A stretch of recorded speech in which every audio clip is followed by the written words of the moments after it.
finally, PlayStation 6. Like, is this console coming out in 2027? There's a whole debate there whether it will or whether they're going to wait until 2028.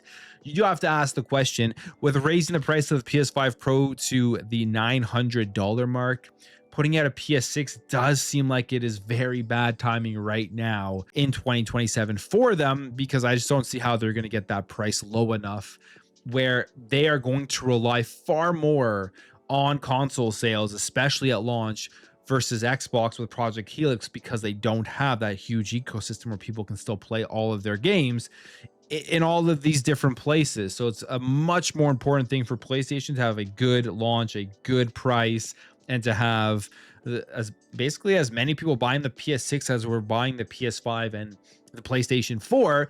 And I just don't see that happening with the prices currently in hardware. So it'll be interesting to see exactly what they do. But we do have Kepler L2 here basically saying that it's coming out. Like, it is going to be coming out here soon, because they wouldn't waste resources doing validation if they thought the PlayStation 6 could be delayed. That's AMD specifically he is talking about here. He says this when it comes to all of that with the release of the console itself. He says that the leaker also liked a post from user Zathalus, which makes another valid argument comparing the current situation to that preceded the launch of the PlayStation 5. The PS4 was selling extremely well in 2019, and component costs and shortages were hitting the industry hard due to COVID in 2020. And he also says here, what copium, you think AMD is going to waste resources doing validation on something they think will get delayed?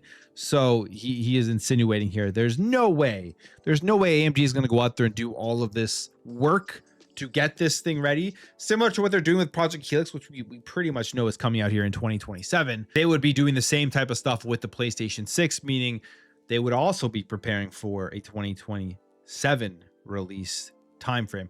They haven't said anything about that. We know AMD specifically said everything is on course for Xbox to release in 2027.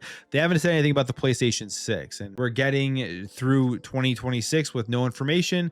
I don't think we'll hear anything about PS6 until maybe early next year, unless there's a huge June or end of the year, September or something, PlayStation showcase, but we will see what goes on with that. It is interesting because there's still that debate, 2027 or 2028 for the PlayStation 6. Logically, I feel like 2028 makes more sense because they do have the PS5 Pro out there. They may not want to be lagging a year behind Project Helix when we already kind of know the PS6 is going to be less powerful as well.